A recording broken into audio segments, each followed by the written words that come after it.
ces archanges, pour certains. Pour les invoquer, il est mieux, mais pas indispensable, de connaître leur nom divin. Mais ça n'est pas indispensable, mais c'est mieux. À défaut, on les appelle par leur nom ordinaire ou le nom kabbalistique, qui se ressemblent un peu. Mais, voilà. Parce que les noms divins sont essentiellement axés sur les voyelles, sur les sons. Alors pourquoi? Parce que on dit que Dieu a créé par sa parole, donc les sons émettent une vibration créatrice.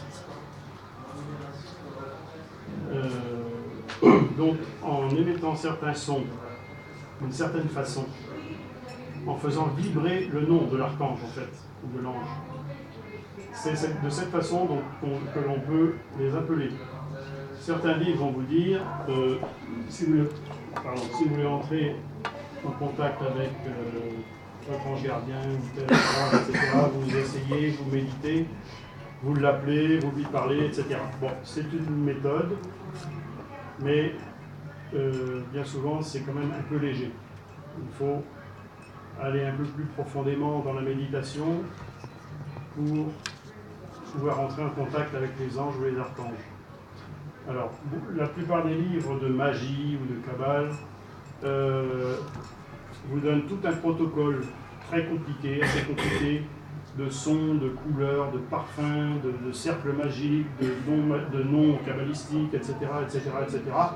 C'est bien que c'est un casse-tête assez compliqué pour invoquer les anges. Mais en fait, on peut simplifier et on peut simplifier. Tout le protocole qui est donné dans les livres de Kabbale ne sont pas à respecter, enfin, ne sont pas tout n'est pas indispensable pour pouvoir contacter les anges et les archanges. Mais il y a quand même un minimum de conditions requises. Ce minimum de conditions, c'est surtout une purification de soi-même et de l'environnement spirituel.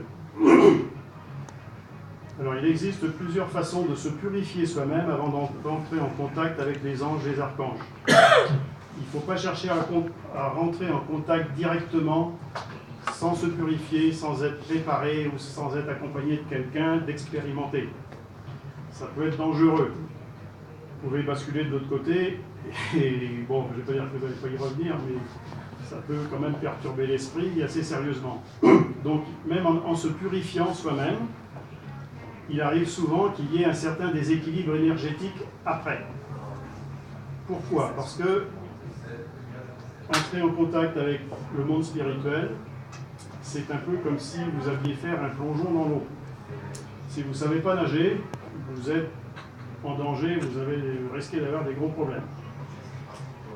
Si vous contactez les anges et les archanges, c'est un peu pareil. Si vous ne savez pas nager, entre guillemets, spirituellement, vous allez être également, vous êtes confronté à certains problèmes. Pour se purifier, il y a plusieurs techniques, il y a plusieurs façons de le faire. Je vais vous en donner une ou deux, je ne sais pas, on a le temps encore ou pas Oui, bon. Brièvement, et puis après on va entrer dans le débat, peut-être on aura l'occasion après de réaborder tout ça. D'accord, alors, je vais vous indiquer une méthode kabbalistique et une méthode kabbalistique chrétienne. Simple. La méthode kabbalistique juive, si vous voulez, c'est de se purifier avec les lettres de l'alphabet hébreu, en visualisant certaines lettres et en les faisant pénétrer dans certaines parties du corps. Certes, les lettres, chaque lettre de l'alphabet hébreu, les 22 lettres, sont en affinité ou en association avec certaines parties du corps humain et aussi vibrent selon une certaine couleur. Alors, exemple,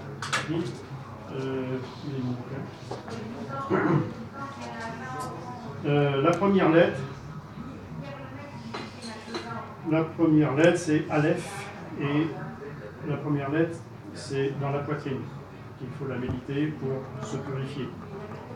Voilà. C'est en couleur bleu ciel. La deuxième lettre, bête, c'est... Alors, il y a plusieurs correspondances avec le corps humain, la rate, les oreilles, la vessie, l'estomac, les glandes sexuelles, les jointures. En bleu nuit. Comment ça s'écrit Bête, la première lettre dans la poitrine, ça se calligraphie comment ça? Comme ça. Oui, bon, d'accord. Mais Aleph, en français, Aleph, c'est A en français, mais c'est A-L-E-P-H. Aleph, c'est la première lettre. Donc la deuxième, bon, je vous ai dit, il y a une correspondance avec différentes parties du corps. C'est bleu foncé, bleu nuit. La troisième, c'est en violet et ça correspond dans le corps humain au foie, les fonctions digestives, le sang, les artères, la semence, etc. Donc je ne vais pas toutes les énumérer, mais c'est une façon que les kabbalistes, par la méditation, pratiquent pour se purifier, avant d'entrer en contact avec le monde spirituel. Alors, voilà. Donc ça, c'est une méthode de kabbalistes, certains kabbalistes, oui, parce qu'il y a beaucoup de méthodes. Une autre méthode, la méthode chrétienne, enfin l'une des méthodes chrétiennes, c'est avec le Notre Père, que l'on connaît peut-être pas tous, mais peut-être plus ou moins quand même. On a connu. Notre Père qui êtes aux cieux. Donc on va, en méditation, faire entrer ces paroles au-dessus de la tête.